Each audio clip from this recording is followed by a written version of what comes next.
श्री नगर में national conference अध्यक्ष फारूक अब्दुल्ला ने जम्मू कश्मीर की तबाही का जिक्र किया।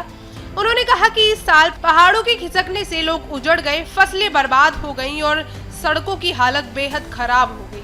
खासकर मेवे बाहर भेजने में भारी दिक्कतें आ रही हैं।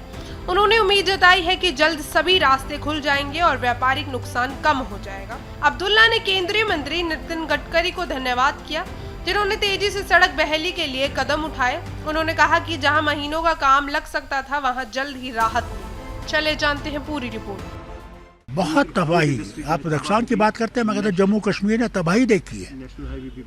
और वो तो छोड़ दीजिए, इस बारिश से इतनी तबाही आई, पहाड़ के पहाड़ नीचे आ गए, लोग घरों से उजड़ गए। क्या बताऊं उनकी मुसीबत। आज भी वो जो है आसमान के नीचे रह रहे हैं। फसलों की तबाही हो गई बारिश से, कितना नुकसान उसमें हुआ। फिर ये जो मेवे हमारे जाते हैं बाहर, कमाल ये थी कि जहाँ पे कभी हम लोग उम्मीद नहीं करती थी कि उधमपुर के पास ऐसा हाल होगा सड़क का, मगर हो गया।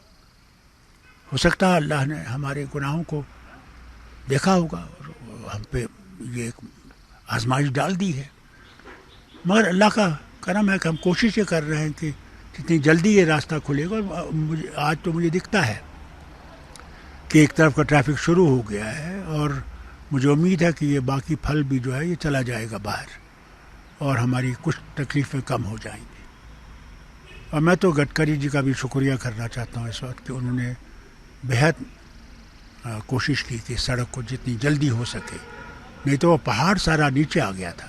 हम तो समझते थे कि करीबन कई महीने लगेंगे इसको ठीक होने में, मगर अल्लाह का शुक्र है कि मौसम में भी कुछ रुकाव आ गया और हम लोग उस सड़क को कुछ हद तक तैयार कर रहे हैं। मगर इस सड़क को पूरा बदलाना है उन्होंने, एक नया रास्ता। जो लॉस हुआ है एक इंश्योरेंस के तहत कुछ मुआवजा मिलना चाहिए।